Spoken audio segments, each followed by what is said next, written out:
Hi there guys, it's going to be another video on the old Edgun Leshiy. Today's going to be a bit of a different one. What we're going to do is we're going to put the Leshiy over to Chrono. I'm going to put forward a standardised sort of testing procedure so that other Leshiy owners can compare how their efficiency's doing, how their rifles are performing. So, a couple things. Firstly, this is exactly how I received it from Francisco. I haven't changed nothing, no modifications at all. It's as it came out of the box. You can see it there. It's got the standard red transfer puck in it. I'll show you a close-up of that in a minute. The only thing I have done is I've put this Keller gauge on the back there. I'll get you a close-up. Okay, this is the Keller gauge. It's a super precise, super accurate pressure manometer, I suppose you'd call it. It's very precise, as you can see there. It lists it, the pressure in bar. So we're at 249.7 at the moment. Just to show you how precise these things are, what I'm going to do is I'll hold the air reservoir for a second, and just the warm from my hands has increased the pressure in the cylinder. So 250 bar, and that's an increase from just the warm from my hands. So what we're going to be doing is putting the rifle over the chrono and recording the pressure drop per shot in bar, and then I'll show you how to calculate the cc of air you're using per shot. It's not as bad as it sounds. Just stick with me and we'll get through it together. Okay, as I said before, this is exactly how it came from Francisco. And there's the power puck in the end there. You can see that hasn't changed. So the standard power puck that comes in the rifle, you can see it there. This is a 3mm drill bit. Just fits in the hole, so it's a 3mm hole through the centre. The camera won't pick up the engraving on the 3mm, but I assure you it's a 3mm drill bit. So this, obviously a long barrel, so the long barrels are coming with a 3mm hole in the transfer port. That's my experience. So let's have a look, see what it shoots like over the chrono. So earlier on I mentioned that I was putting forward a standardised series of tests so that I can show you exactly what I've done to the rifle, exactly what's happened because of the changes. And let's get you a close-up on this. It's a bit like homework, but I'm a bit of a nerd, so I like all this stuff. Right, it's nice and close. You'll see at the top here, there's the STD test, standardised test data sheet.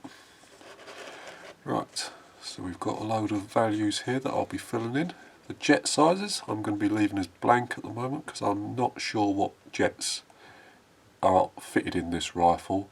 If you're wondering what I'm talking about, I'll explain them a bit later on when we come back to this and start filling it in. So there's the first one.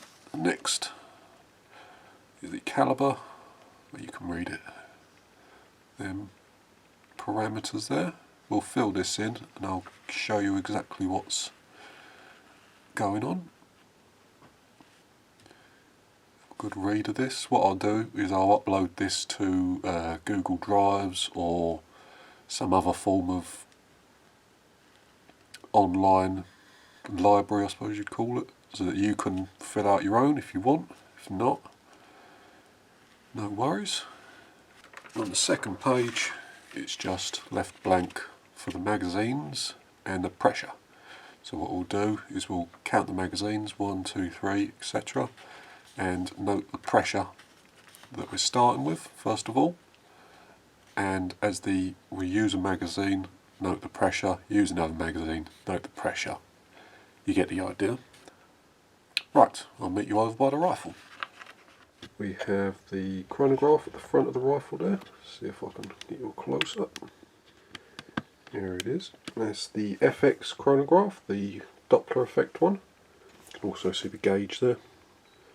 Still on 249.5. I don't know if you can see that. 249.5. Right, so this is my setup. I've got the chronograph set in front of you there. I'll only show you the first magazine. It's not going to be that interesting. I'm just going to be shooting into the backstop at the back there. It's a bag of sand, load of cloth, stuff to stop the pellet. There you go. Exact shorts. They're 8.44s. Yeah, 8.44 grain. So we'll note all this down in the data sheet when we get back to the bench. Calling my start pressure 249.5, as it said on the gauge. So let's flick it off safe. Get started.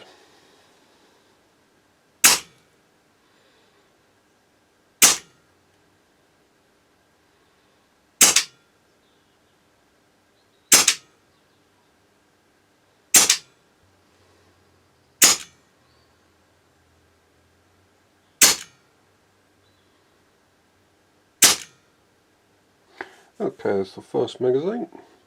All went okay. So I'll do the rest and I'll bring you back.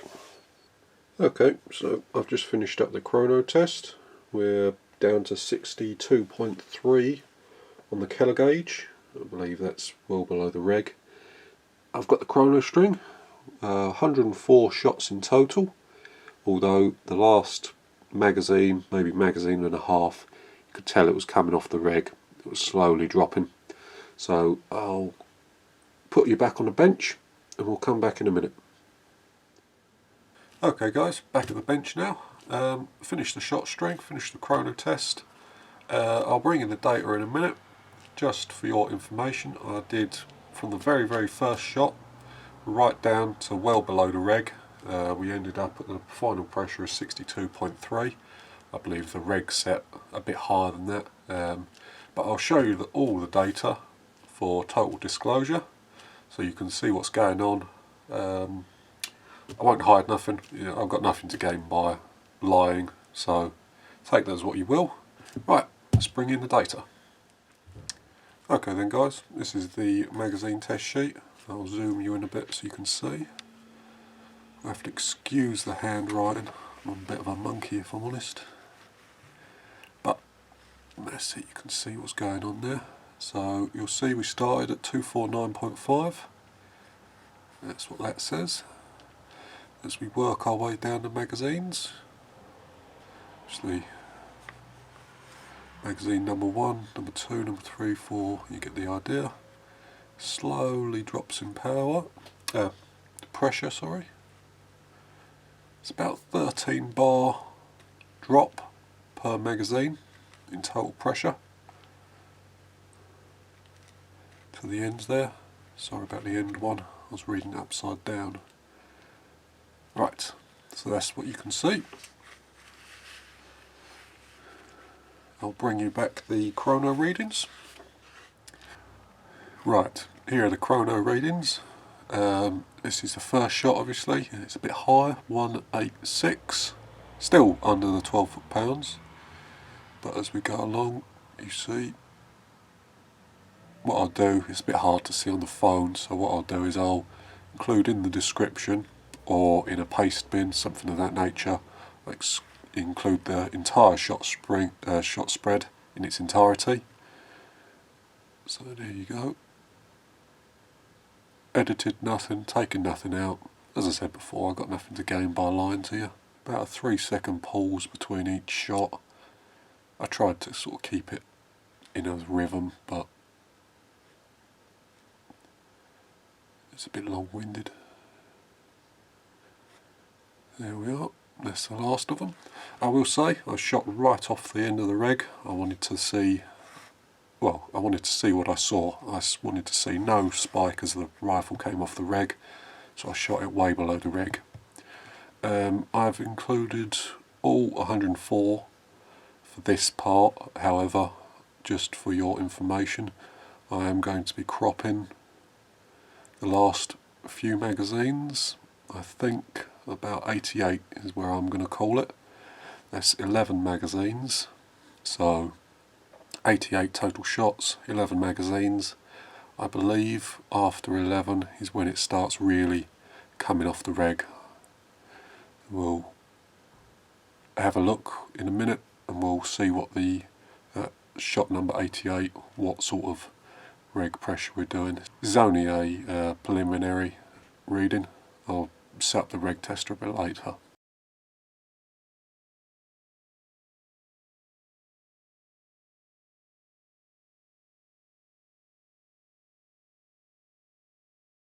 Okay, if we take a look at both the chrono readings and the shot string, you can see that at about magazine 11, it's 87.5 there. So I'm guessing that the regulator's set at 90 bar.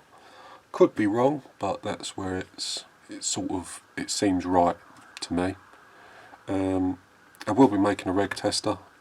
That'll be in a separate video, obviously I haven't done it now. And we'll be seeing exactly what the rifle's set up like directly from Francisco for the sub 12 market. Right, this is the FX Chrono, the app. So we've got a spread of 55. Now I will say that that's including all. So I'll have to go through and snip out the ones after the 88 shots. I believe that's the only fair way to do it. But nothing really stands out to me as they're a problem. 55 is high, obviously, but I haven't snipped the shots, so what I'll do is I'll cut it now. I'll take out the erroneous readings. I'll leave in the first one, the first high, that one, 786. If I didn't know any better, I'd say the reg has a touch of creep on it. That's the first shot. So what I'll do is I'll show you a graph with and without that, just in case you might want to exclude it from your values, but for total disclosure I'll include it in mine. Okay, I'll bring you back in a second. Before I do any snipping, I just wanted to show you that it's well below this sub 12 limit. Okay then, so here we are back. What I've done is I've taken the last few shots off. You'll see now 88 is the final shot.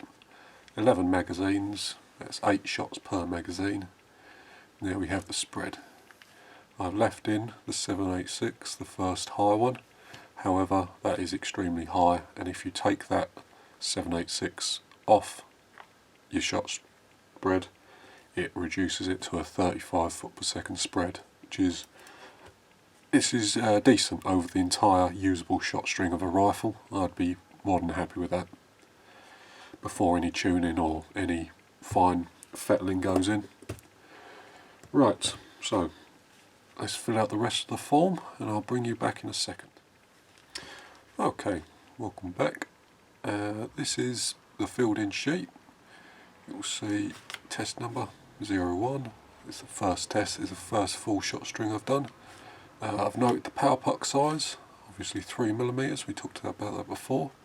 I've left these blank. I said I'd talk about these later. Apparently inside the valve assembly there are 2 jets, one before, one after the valve. And the size of these jets can be altered to give different power levels. According to the website, which is edgun.shop, if you look on the jet sizes, the larger the jet is, so the bigger in diameter, I believe they are from 0.3mm up to 1 or 1.5. The larger that diameter is, the faster the valve closes and the lower the pounds-feet of the rifle. If you want to read more, they are on the edgun.shop website.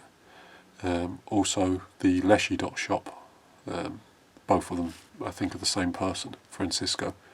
I will be testing mine, so I've left them blank for the minute, but I will update that once I find out what settings my rifle has.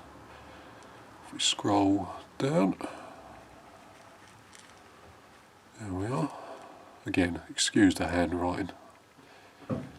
So, calibre 177. Probably should make a note that mine is the 350mm barrel, so it's the longer of the two. So this will be more efficient on air than the shorter version. The 250, for those of you who don't know, the longer the barrel, the less air it needs to force the pellet down the barrel at the shorter amount of time.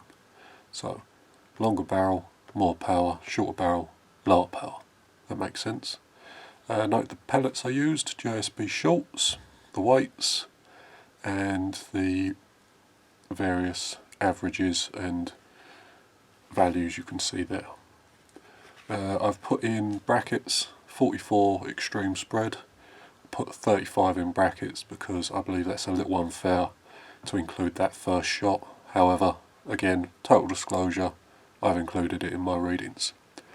Standard deviation, obviously standard deviation is the standard change between values in feet per second. So one shot, next shot, next shot, standard deviation would be the change between them shots. So the average change in feet per second per shot. Right, here, this is where it starts to get a little complicated, and I'll forgive you if you don't want to do this. It's totally up to you. So the total number of shots I've listed as 88, 11 magazines, 8 pellets in a magazine, 88. Average pressure drop per shot. So this is sort of an unscientific way to do it, but it's an easy way to do it. If you just want to see the efficiency of your rifle and compare it to other rifles of exactly the same configuration, this is the sort of only value you need. So all you do is you look at your data sheet. So I'll pull mine out here. And so the difference between the magazine, I calculated it is about an average of 13 bar drop between each magazine. So obviously there's 8 pellets in a magazine, so you just take 13, which is the average drop between magazines, divide that by the number of shots. So 13 over 8, we get a value of, where is it? Down here. 1.625 bar per shot. Now, if you want to be a clever clogs, or you're interested in this, or you want to standardise the measurements so that you can read it across all rifles, you need to calculate the cc of air used per shot at 1 atmosphere or 1 bar. I'll show you how to do that. It's not as bad as you think. Stick with it. I encourage you to do so. Right, so start fill pressure, list that. It doesn't have to be as accurate as that, it can be just 250 if you've got an analogue gauge. Like this one, this is the one that comes with the rifle. It's a wiki gauge, they are accurate, there's no two ways about it. You would take your fill pressure, so you fill it to 250, 300, whatever you fill it to.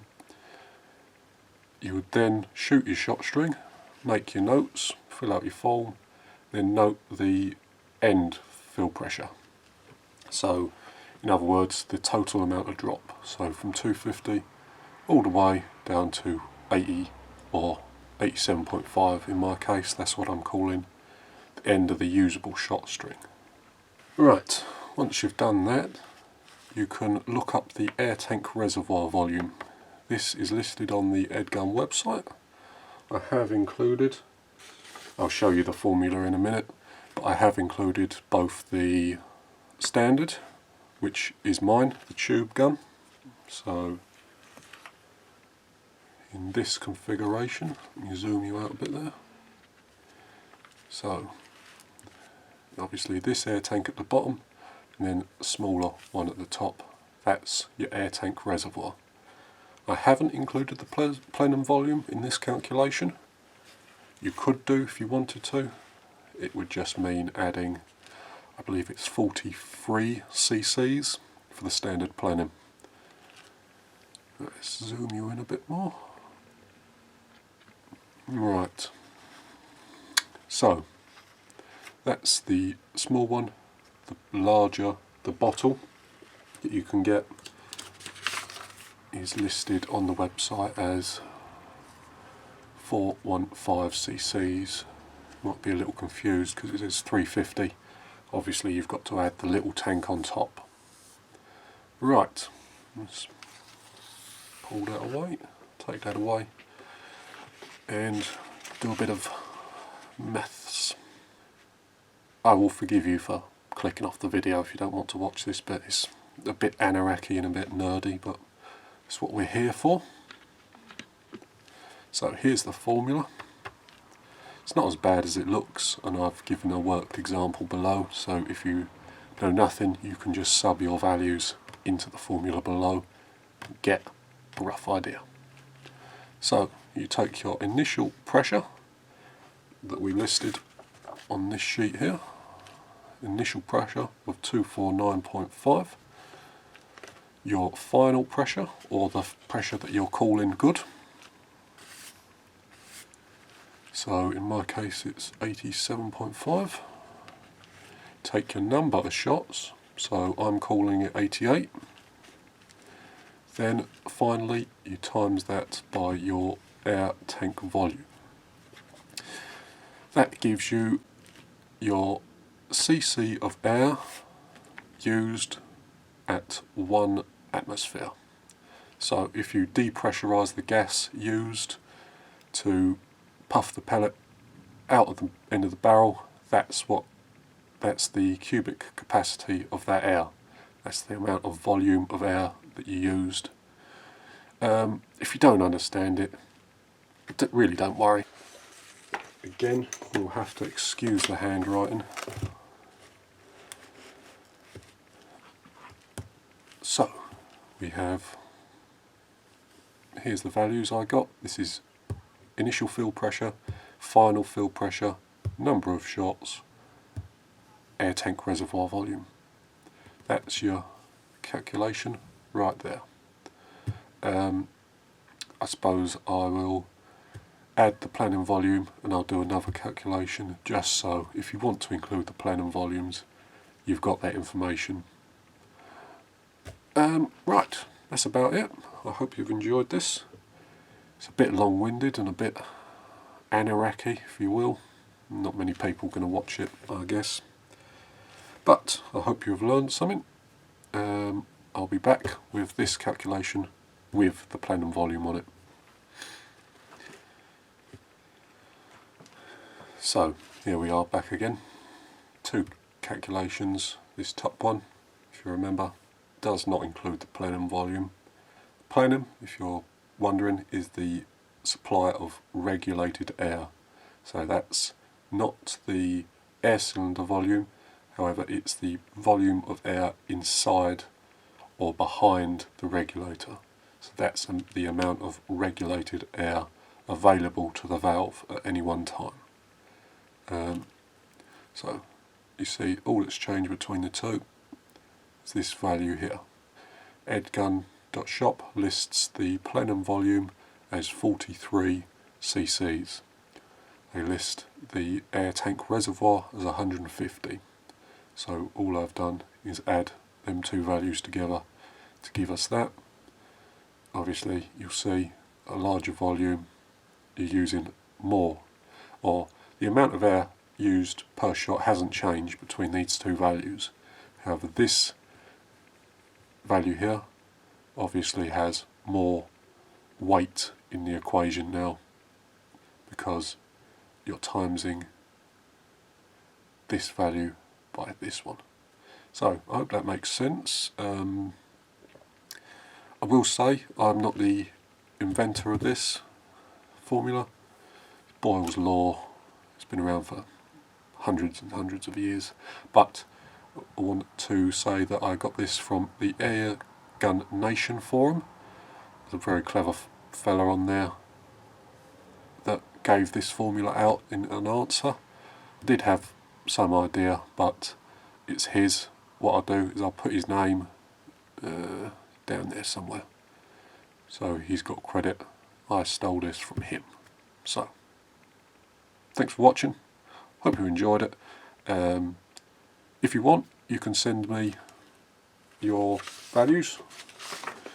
If you fill out your form nicely, send me the values, and I don't know, if we get enough, I'll show some different people's values, what they're getting.